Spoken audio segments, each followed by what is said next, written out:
कोण आहात ते पण सांगा तुमचं नाव. हा, सुराज्य अभियान तर्फे आपण ही आजची पत्रकार परिषद घेतोय. मी सुराज्य अभियान तर्फे दुर्गाप्रसाद पाटील, समन्वयक.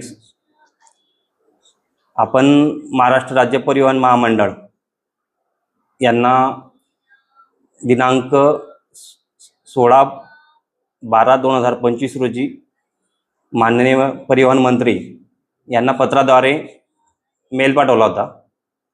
त्या मेलमध्ये आपण जी परिस्थिती आहे की जे हेल्पलाईन क्रमांक आहेत ते प्रतिसाद मिळत नाही प्रवाशांना, या संदर्भातलं होतं. त्यांनी आपल्याला 17/12ला लगेच त्याचा आदेश काढला. 31 जे विभागीय नियंत्रक आहेत त्यांना तो आदेश त्यांनी पाठवला होता. परंतु आमच्या निदर्शनास असं आले की हा आदेश निघून देखील या डेपोंची जी पूर्व परिस्थिती आहे ती जशीच तशी आहे, त्यात कुठलाही बदल नाही आहे. म्हणून आम्ही जळगाव विभागीय नियंत्रक जे आहेत यांना 24/12/2025ला इकडे निवेदन दिलं बंजारा साहेबांना. दिलीप बंजारा साहेबांनी पण लगेच सर्व डेपोंना तसे आदेश काढले आणि तात्काळ त्याच्यावर कारवाई करण्याची सूचना दिली. परंतु तरी देखील आमच्या निदर्शनास असं आलं की यात कुठलाही बदल झालेला नाही आहे.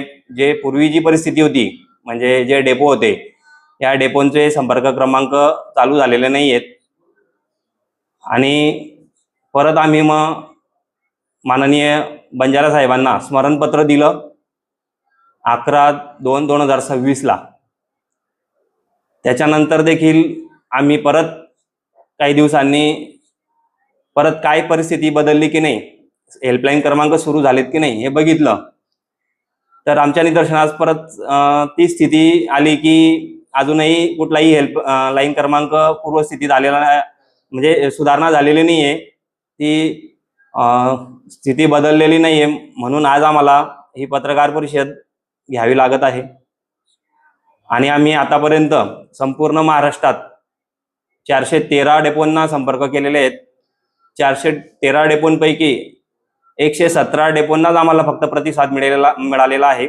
296 जे डेपो आहेत त्या 296 डेपोंना प्रतिसाद मिळत नाही आहे, अशी स्थिती आज या महामंडळाची आहे.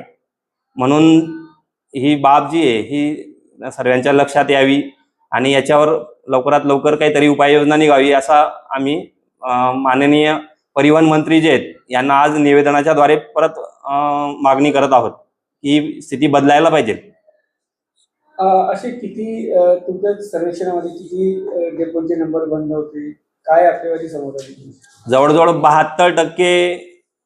72% जे डेपो आहेत महाराष्ट्रातले, हे 72% डेपो बंद आहेत. फक्त 28% डेपो आमचा प्रतिसाद मिळत आहे. एक मिनिट, माफ करा, सर्व जे एकूण 413 डेपोंचे संपर्क क्रमांक आहेत महाराष्ट्रातले त्यापैकी 117 जे डेपो आहेत त्यांचाच प्रतिसाद मिळतोय, म्हणजे हेल्पलाईन क्रमांक चालू आहेत.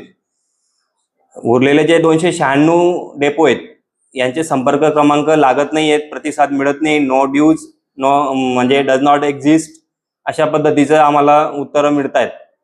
म्हणून नाईलाज असतो आम्हाला आज परत ही पत्रकार परिषदेचं आयोजन करण्यात आलं.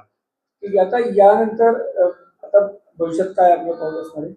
आज आम्ही माननीय परिवहन मंत्री यांना निवेदन देणार आहोत. तरी पण जर यात काही सुधारणा नाही झाली तर मग आम्ही सुराज्य अभियानातर्फे आंदोलनाला घेणार आहोत पुढे.